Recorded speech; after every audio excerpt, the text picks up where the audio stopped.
बोलो जयकारा बोल मेरे श्री गुरु महाराज की जय। सौभाग्यशाली गुरुमुख हो जो सेवक मालिक के ध्यान में लीन रहता है। उस सेवक का कष्ट मालिक नहीं सहन कर सकते, वे उसका कष्ट स्वयं ले लेते हैं। जिनमें भक्ति के पुरातन संस्कार हैं, मालिक उन्हें जानते हैं। उनमें यदि कुछ विपरीत मायावी विचार भी होते हैं तो सद्गुरु अपनी कृपा से उन्हें भक्ति में बदल देते हैं। यह जीवन परोपकार के लिए ही प्राप्त हुआ है, इसलिए तू स्वयं दुख सहन कर दूसरों को सुख पहुँचाने का प्रयास कर। गुरुमुक्ता का पथ तनिक कठिन है, यह मूल्यवान वस्तु अलभ्य है। शूरवीर इसे सिर के बल देखकर प्राप्त करते हैं, परंतु कायर इससे वंचित रह जाते हैं। यदि जगत में तूने परोपकार नहीं किया तो यहाँ से खाली हाथ जाएगा।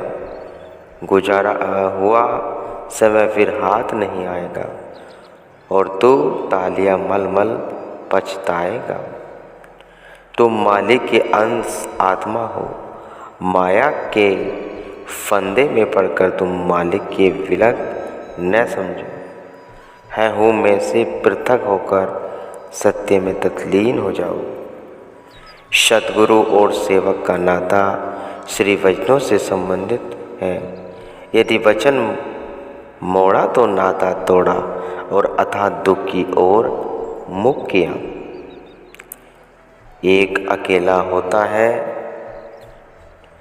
एक और सम्मिलित हो जाने से 11 हो जाते हैं। इसी प्रकार जिसके साथ संपूर्ण विश्व का मालिक है, उसे किंचित मात्र भी कष्ट नहीं होता। मन ने ही तुझे जन्म जन्मों से अपने मालिक से विलग कर रखा है। अब उसका कहना न मानो। भाग्य से श्री सद्गुरु की शरण प्राप्त हुई है, इसलिए अपने जन्म को उनकी आज्ञा में ही डालकर सफल बना लो। संसारी लोग तुझ झूठे मायावी संबंधों और पदार्थों के लिए कितना रोते हैं, फिर वे अपने नहीं बनते। भगवान के लिए यदि तू आंसू बहाए तो भगवान उनके सच्चे मित्र और सहायक बन जाए। जो सेवक भक्ति के लिए कष्ट मुसीबत व चिंता सहन करता है, सद्गुरु सदैव उसके अंग संग रहते हैं। परिणाम स्वरूप वह जग में कीर्ति प्राप्त करता है। सेवक उसका नाम है जो अपनी अभिलाषा को श्री सद्गुरु की मौज पर न्योछावर करे। परमार्थ के मार्ग पर चलने वाले को अपने आत्मा कल्याण का प्रयत्न करना चाहिए। ऐसे न हो कि शूरवीर ऐसे न हो कि शरीर की चिंता में लगा रहे और अपनी आत्मा का ख्याल ही न रहे। इस वचन को सफलता की पूंजी समझे कि कार्य प्रारंभ करने से पहले अन्य सब इच्छाएं त्याग मन से सर्वकला समर्थ श्री सद्गुरु का एकाग्रचित्त से ध्यान करे तो निश्चय ही कार्य पूर्ण हो जाएगा तथा कोई संकट नहीं व्यापेगा। जब चारों तरफ वातावरण प्रतिकूल दृष्टिगोचर हो और कोई युक्ति न सूझे तो सद्गुरु का सहारा लेकर धैर्य से आंतरिक आवाज सुन कार्य करने में हानि नहीं होगी। वहाँ रूप में चाहे हानि का आभास हो, परंतु अंत में अत्यंत लाभ होगा। उसका नाम सेवक नहीं जो अपने ख्यालों से बड़ा काम करे। जिसको जिस प्रकार की सेवा श्री सद्गुरुदेव प्रदान करे, वह उस पर कुर्बान जावे, उसका नाम सेवक है। जो सेवक अपनी खुशी के लिए सद्गुरु की प्रसन्नता का विचार न करे, उसे बुद्धिहीन समझो। जिस बात पर सद्गुरु प्रसन्न हो, उसके ऊपर जो तन मन धन अपनी खुशी आदि सब न्योछावर कर दे, वही सेवक है। प्रेमी के हृदय में प्रभु विराजमान होते हैं, इसलिए उसके हृदय को ठेस नहीं पहुंचानी चाहिए। सद्गुरु के श्री वचन सब ग्रंथों का सार तत्व है। जो नम्रता धारण कर सद्गुरु की प्रसन्नता ग्रहण करे, उसका नाम सेवक है। भगवान के वचन हैं, जब याद करते मुझे प्रेमी हृदय से एक बार, एकदम आ जाता हूँ, चाहे रहूं 7 समुद्र पार। यह मालिक का वर है कि जो अहंकार को त्याग कर श्री वचनों को हृदय से मनन करेगा, उसका भक्ति भाव निष्कंटक होगा और सद्गुरु की सहायता मिलेगी। जो अपनी मान्यता में उलझकर श्री सद्गुरु की मौज या प्रसन्नता को विस्मित कर दे और दूसरों के दुख का विध्यान न करे, तो वह सेवक नहीं कहलाता। जिस सेवक ने श्री सद्गुरुदेव के वचन मूल भुला दिए हैं, वह चाहे कितने भी धन या बढ़ाई प्राप्त कर ले, उसे प्रसन्नता नहीं मिल सकती, क्योंकि उसने अपनी वास्तविक पूंजी तो गंवा दी है। जिस पर सद्गुरु की कृपा होती है, उसे समय समय पर कभी प्रेम से और कभी ताड़ना के रूप में वे समझते हैं कि यह माया भ्रम है।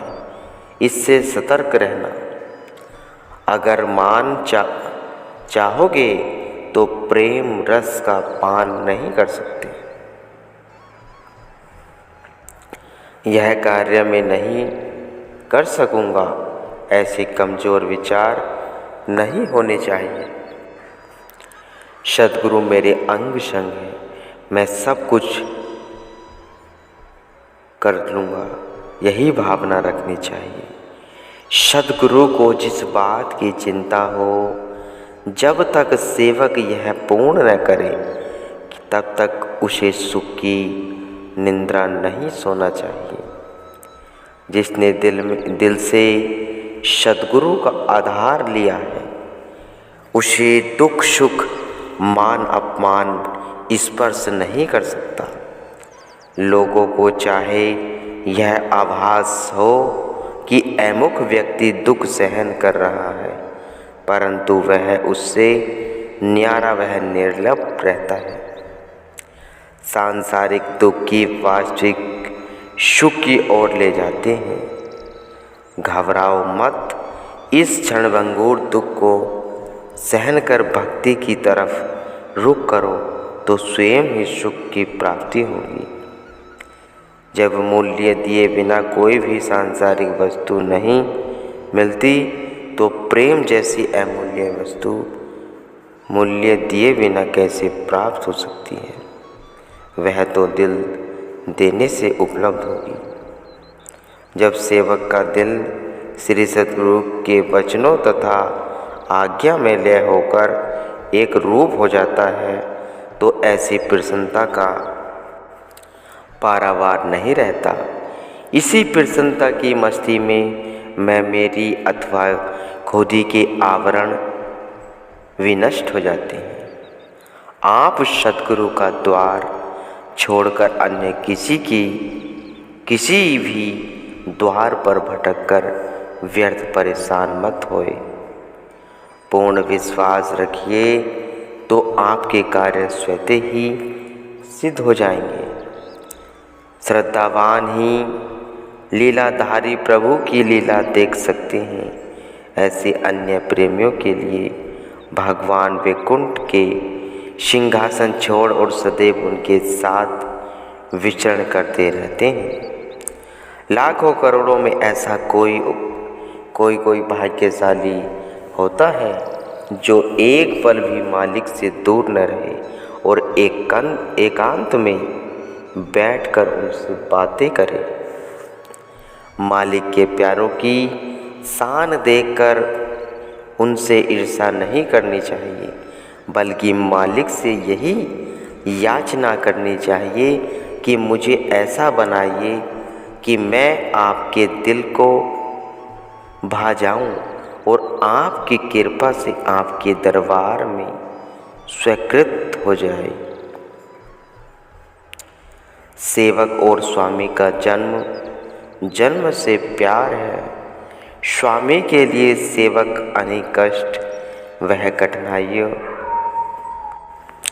कठिनाइयाँ सहन करता है और श्री चरणों में विनती करता है कि हे मालिक, मुझे और अधिक प्रेम दो। ऐसी प्रार्थना स्वीकृत कर मालिक ने उसके साथ पक्का इकरार किया कि तुमसे हम एक क्षण भी दूर नहीं रहेंगे और तुम्हारे हृदय में निवास करेंगे। जो सेवक श्री सद्गुरु के चरणों में चतुराई छोड़कर प्रेम धारण कर नम्रता पूर्वक दिन प्रतिदिन प्रार्थना करता रहेगा, तो सद्गुरु उसे मन माया के जंगल से बचा लेंगे। हे मेरे सुखदाता और दुख हरण प्रभु, मैंने तुम्हारे द्वार पर आंचल बिछाया हुआ है। अपनी विरध संभाल कर अंत तक निज शरण में ही ओट देना। हे दयालु भगवान, आपने मुझ पर अनेक उपकार किए हैं। यदि आप न मिलते तो मेरी बुरी दशा होती। मेरे कर्मों को देखकर मुझे छोड़ न देना, अपना विरध संभालना और मुझे भक्ति दान देना। श्री सद्गुरु परमहंस दीनदयाल प्रभु, आपकी महिमा वे अंत है, वेदों ने भी वे अंत गाई है। आप सदैव भक्तों के अंग संग हैं, गुरुमुखो अंग संग है मेरे सद्गुरु।